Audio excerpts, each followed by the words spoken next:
Shavuot Tov, voilà. Comme le Shabbat dernier est appelé Shabbat Chazon, parce que c'est comme ça que commençait l'Haftara, Chazon et Shayu, la vision du prophète Isaïe, qui annonçait la destruction du temple, et que c'est une Haftara qui se lisait toujours avant du Shabbat. Le Shabbat aussi, qui est toujours le Shabbat qui suit du Shabbat, est appelé Nahamu, en relation avec les premiers mots de cette Haftara, toujours Isaïe, et Isaïe va être notre prophète de ces 7 semaines qui arrivent, qui sont appelées les 7 semaines de consolation. Nahamu, Nahamu, consolez mon peuple, dit le prophète, au chapitre 40, verset 1. Mais quelle consolation puisse-t-il y avoir tant que nous sommes en exil et que le temple, le Beth Amikdash, est toujours pas reconstruit? La tefila que nous avons récitée hier à Tisha B'Av, selon le minhag ashkénaze suivi par quelques communautés séfarades, uniquement dans le minha, dans le minhag de Yerushalmi, de Jérusalem, aussi bien à Arvit, à Tisha B'Av, qu'à Shacharit et Mincha Tisha B'Av dans la Mida, dans Tishkom et Yerushalem, on rappelle cette notion de Nachem. Là-bas, c'est marqué, toi Hachem, tu as allumé et par le feu tu le reconstruiras. Et ce à quoi nos sages font allusion en disant la destruction du temple émanait d'une grande miséricorde et d'un amour inconditionnel pour le peuple juif. Pourquoi?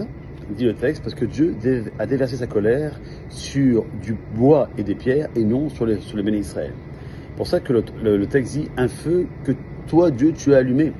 Quand c'est marqué dans Shir HaShirim, Ahava Kasha Chishol Kinar Eshafé Arishpe Esh Shalevetia. Car l'amour est fort comme la mort, ces éclairs sont des éclairs de feu. Autrement dit, c'est le feu de l'amour de Dieu envers les béné Israël qui a incendié le temple et qui l'a détruit. Lorsque le texte dit, dans ce fameux Nachem, par le feu, Dieu, tu reconstruiras le temple, le Beth Amikdash, il s'agit selon nos sages du 3e temple, qui descendra du ciel déjà construit. Cependant, son édification se fera par l'amour enflammé des Juifs envers Dieu parce qu'ils ont langui le temple, parce que la Shekhinah, la présence divine, était elle aussi en exil et qu'il n'y avait pas cette proximité divine. À chaque fois que les Israël désire passionnément la reconstruction du temple, une nouvelle pierre se rajoute à l'édifice. C'est ce qu'il soit achevé et qu'il descende des cieux.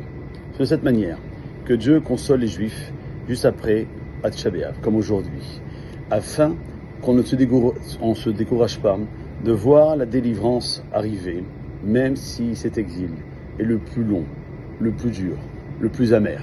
Car c'est précisément cet endeuillement qui éveille en nous un désir incommensurable d'assister à la reconstruction du 3e temple. Et ce sera cette aspiration incessante qui permettra d'édifier ce temple.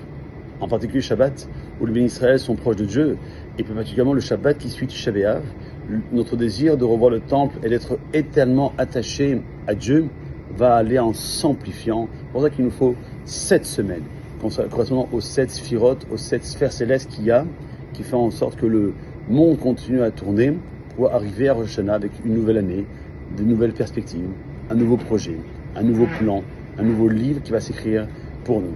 Alors, lorsque le prophète nous dit Nahamu, Nahamu, Ami Yomar Elohechem, consolez mon peuple, dit votre Dieu, que nous soyons réconfortés et que nous sachions qu'à chaque instant, des pierres se rajoutent à l'édifice grâce à notre languissement. Sur ce cas, nous méritons que le temple descende construit du ciel, et que nous puissions être zorés. Quelque jour hier a décidé que, si Dieu veut, le Mashiach viendra d'ici le 9 av de l'année prochaine, et j'espère, pas dans un an, mais très rapidement.